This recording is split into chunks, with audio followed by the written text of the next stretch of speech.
sa aking dalawa.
Cafe. Curry. Cafe. Sampai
Hindi ako sa ano ulo. Relax ka lang, relax ka lang, relax ka lang. Hindi tayo ng tubig kasi medyo nanginginig sa galit si Marlene. Hindi tayo ng tubig, ha?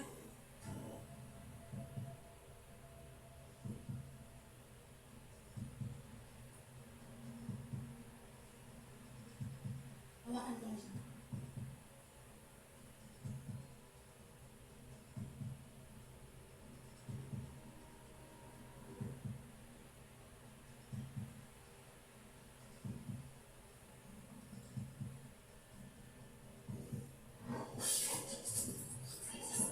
Ang nandito ngayon, compare natin, si Morley Canieta i-verify yung sarili niyang kapatid. Kumbaga, kapatid ko, karibal ko. Dahil nga po sa pangakabit sa mga misis. So magkapatid, si Morley at si Joel. Opo, ma'am. Sino ang mas matanda? Ikaw o si Joel? Ayan po ang pictures at Opo, training. opo. Ano to? Ay, uy, speak na siya. Ay, ay, hinahawakan mo, sis. Okay. So, ito yung kapatid niyo, Opo, opo, opo. si Joel. Opo. Dating ambulance driver, tapos asawa niyo itong Yung pong katabi. pinakataganadong. Yung pong Opo. kapatid. Nagiinuman eh. At may parang karaoke, may microphone eh. Yan po ang mga picture ng galing pong compound na yan. Sino ang kumuha ng alitrato nito? Bali po yung pamangkin na po mismo. Bali pamangkin ko ito. Pamangkin mo. Kasal kayo. Dahil po kami. Nagsasama kayo. Simula po nung November, bali na po kami. Dahil sa mga nangyayari nito. Opo, ma'am. Gano'ng katagal na po kayong mag-asawa? Nasama po kami. Yung tao sa akin. 2000. So, 23 years. Opo. May 23 years na. May nagsasama kayo, ilan po ang anak ninyo? 5 anak ninyo. Nasaan ang mga anak ninyo? Nasa akin po yun. Ilang taon na panganay, ilang taon na bunso? Ang bunso ko po, nagpipin pangalan. Dito na po. Okay, may trabaho kayo. School po rin na po. Sa pagkarera ka, yung misis mo may trabaho ba? Dati po, hindi sa sinipin. Cemetery din. At nagsasama kayo hanggang noong November kung kailan nahuli mo itong ganitong mga kaganapan. O meron nang nagbabadyang mga May nangyari na po sa kanila. paano niyo mo nahuli ito? Kasi hindi po ako naniniwala kasi nakakalaw. Hmm. Sabi ko po sa kanila, antayin mo mga ako akong ebidensya. Ito po nga, yan po yung mga picture na nakuha ko.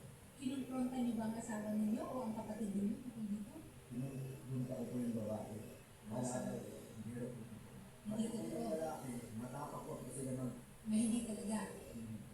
E nasa linya natin ngayon, ang kapatid mo mismo, si kuya mo, bale, Kuya Joel Canieta. Okay, kausapin natin. Joel, magandang hapon sa iyo. Ay, Joel, magandang hapon sa iyo. Si Atty. Aino Mapalito, live ka sa Wanted sa radyo. At nandito ang kapatid mo na si Norly. O, alam mo yung kanyang reklamo na kayo ay pinagbibintangan niya, ikaw at ang asawa niya, ay may relasyon daw. O, ano ba? Anong masasabi mo doon sa mga litrato? Nakita mo ba? Hindi ka pa eh. Pumunta ka dito doon sa Bicol. Makita mo kung sino kasama ko rito. Wala akong kasama. Tingnan mo kasi yung bumansa ko. Doon, umayos ka. Nakakaya ka. Binabantaan mo ba ako? Tingnan natin, tanongin mo mga kapatid natin ko sa atin mo. Masaya ka po, grabe ka. Tingnan mo yung picture nyo. Ayusin mo, pagbibig ka mo, pumunta ka dito sa atin para makita mo. Ba't ako pupunta yan? Saan ba ito nangyari? Pagbibig ka na, kasama mo ang asawa mo. Okay, saan ba ito nangyari? Saan nakuha ang mga litrato nito? Sa Pampanga po yan, ma'am. Sa Pampanga. Nasaan ka ngayon, Joel? Andito doon sa Bicol. Nasa Bicol. Nandyan din yung kapit mo. Nandyan mo. Pumunta ka na rito para makita. Oo. Okay, sandali lang. Kailan nakuha ang mga litrato nito? Yung po pala po yan. Nitong taon na ito. Ikaw ba, Joel, ay napunta ng Pampanga nitong Abril, noong nakaraang buwan? Nandito ako sa Bicol. April, nasa Bicol ka na. Kailangan ka sa Pampanga. Ang kulit mo naman ko eh. Pinagpipilitan ko na naman. Ako. May nako. Sabi ng mga kaya. Ikaw ang nakakaya. Hindi ko pumunta rito. Para makita mo. Hindi yan. Nagpapanta ka. Kayo pa makapan. Ano kapit natin? Eh, Sabi ko, makakaya ka. ilan kayo magpunta? May dalawa ko po sa Bicol na babae. Ang Tsaka kulit mo kasi sira ka na ng ulo. Hanapin mo asawa mo, hindi ako yung bubuloy mo. sige. May tatlo pa kong babae. sabi ko na sa Okay, Joel, bakit mo sinasabi na kausapin ng iba ng kapatid? Ano ang alam ng mga kapatid mo? Paano kung maniwala yung kapatid na napisahan na ulo? Hindi ako kasi ano ulo. Kasama niyan. Meron po kasi mga litrato. Hindi kayo, ang sinasabi mo, hindi ikaw yung nasa litrato na ito.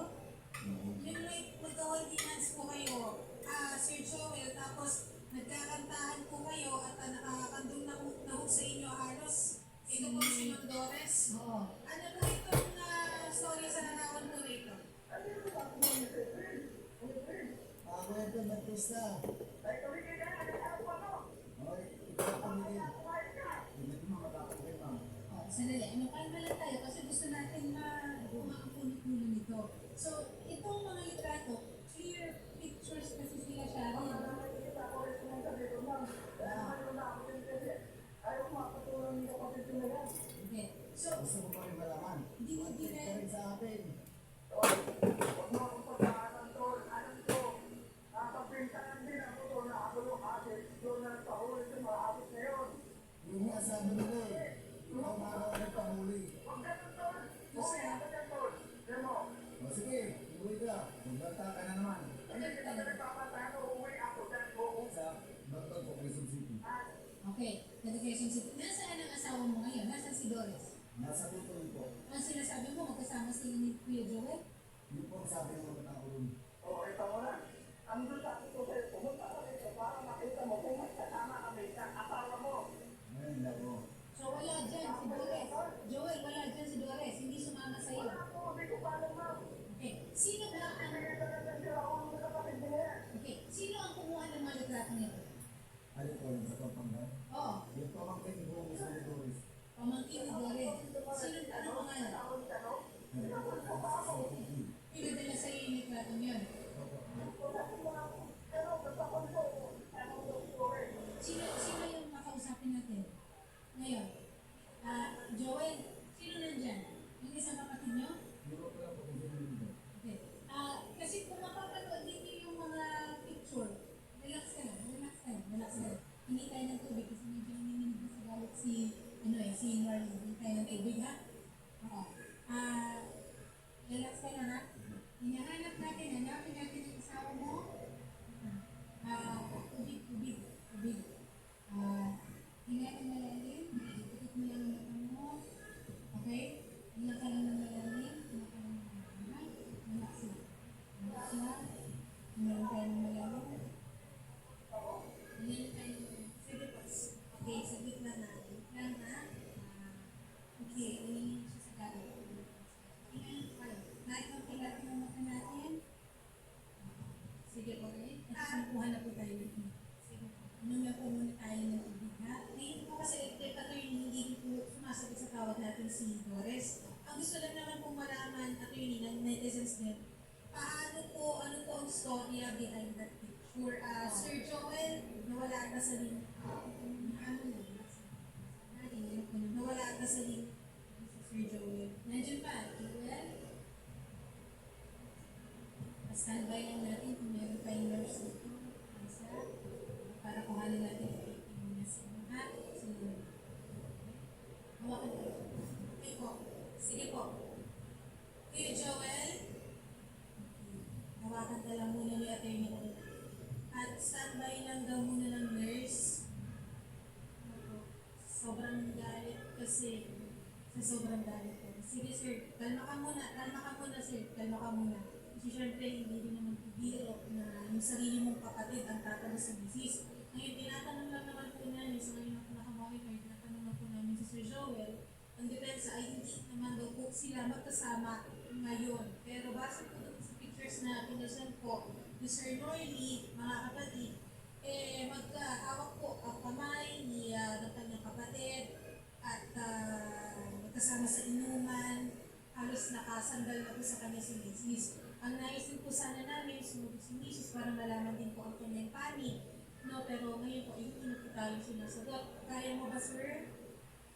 Ako lang, dalam mo na po. Okay. Siguro, mga kapatid, saglit lang po ito.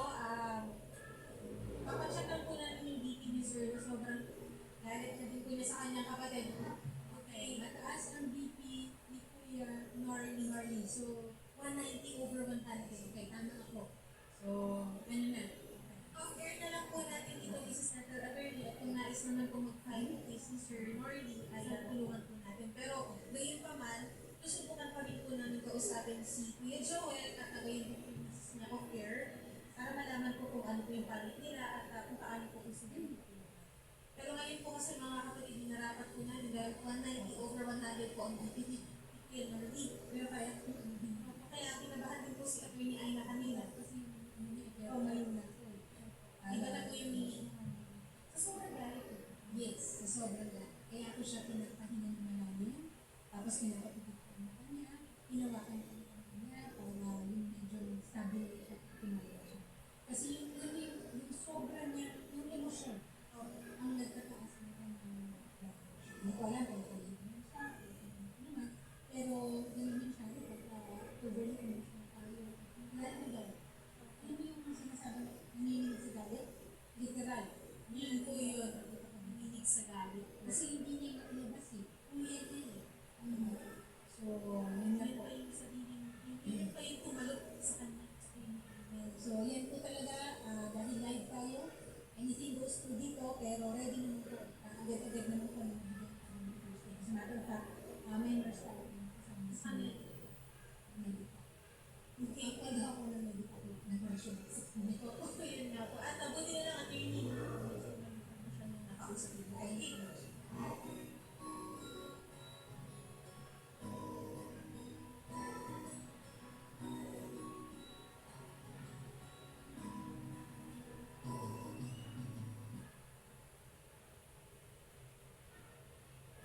Davis. Hindi naman siya dyan talaga.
I really appreciate it.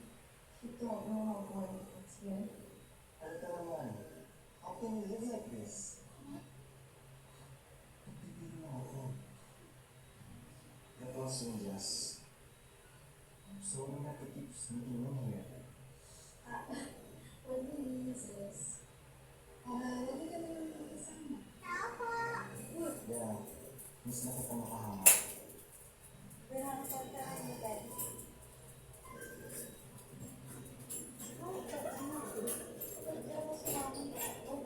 Oh,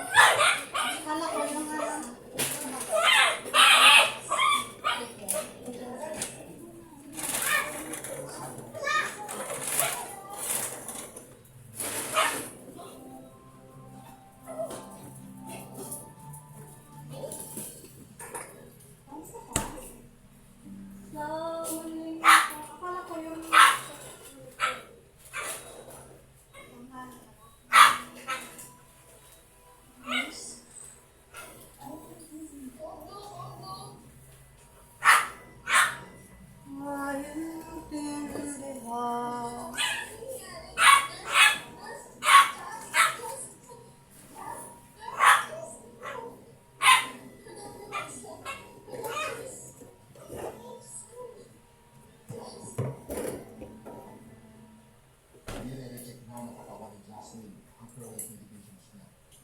Kaya siya nagsisimula. Paano po gagawin natin? Well, I think we need to consider that experimental treatment in Hong Kong. Think about it again, the historical Hong Kong. I'll go ahead. Please move. Thank you.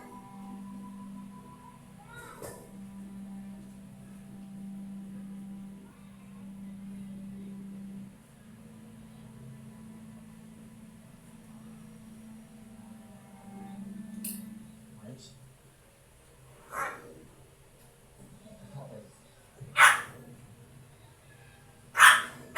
Hindi sila tumutulong na nagalaman ni Jasmine kung she's getting worse.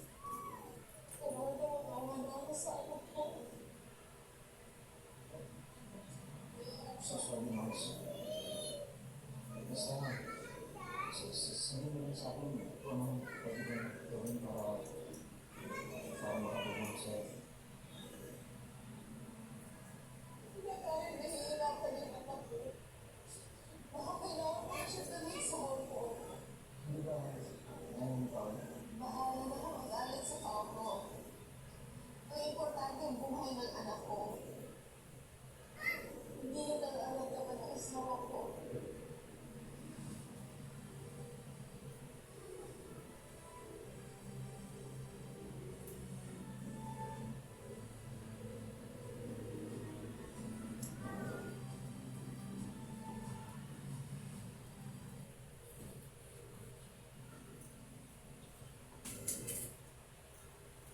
Ashley,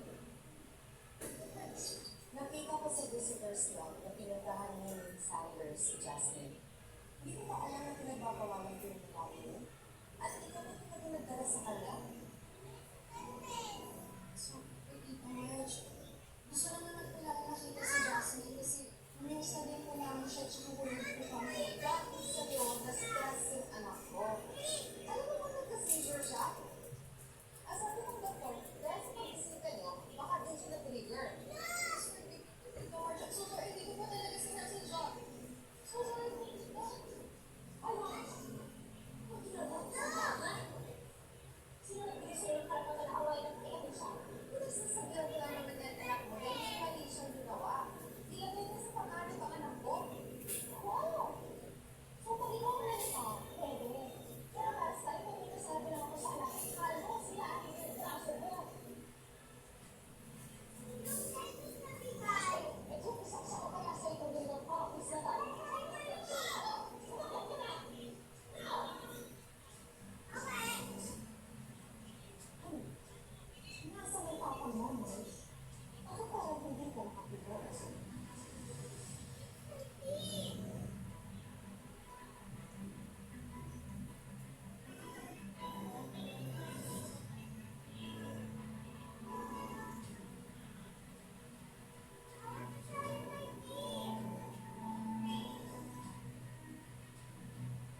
Kita ko yung tweet ko na Jasmine.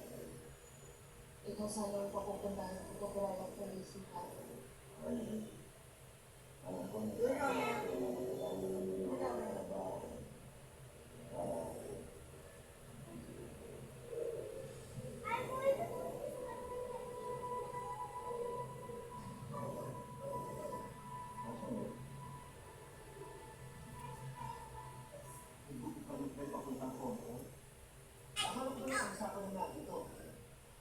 Our daughter is getting worse. Naghahanap lang ako ng solution para mabuhay ang anak natin. Alam mo ba mag-work siya Ice cream mo na! Ate Mars, kakain ako ice cream. Kakain ako ice cream. Para sa'yo? Kasi ang dami mong iniisip, kaya nag-deserve na ako. Kung ikaw mo sabihin sa Ay, ito yung gamot mo. Mas hindi ko nakikinig sa akin eh. Dinatalo ko lang ang tingin ko. Yan yung gamot ko. Kaya kumita ice cream. Boses mo? Saan pinalagay dito sa baso? Yan ang issue mo ngayon? Pag nasa baso, Tapos sabi ko lang sa'yo, yung anak natin ang inis na kanina. Yung sarili mo pa rin yung iniisip mo. This is not about you. Hindi na tungkol sa kailangan mong makontrol ang lahat. This is about Jasmine and keeping her alive. Also keeping her alive. Eh, hindi lang kumakain sa gusto mo.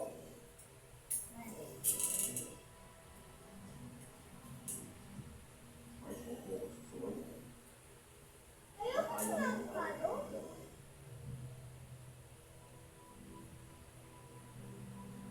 Kung hindi ka sasama sa Hong Kong, fine. Pero huwag mo kong pigilan na sobrang ka sa buhay ng anak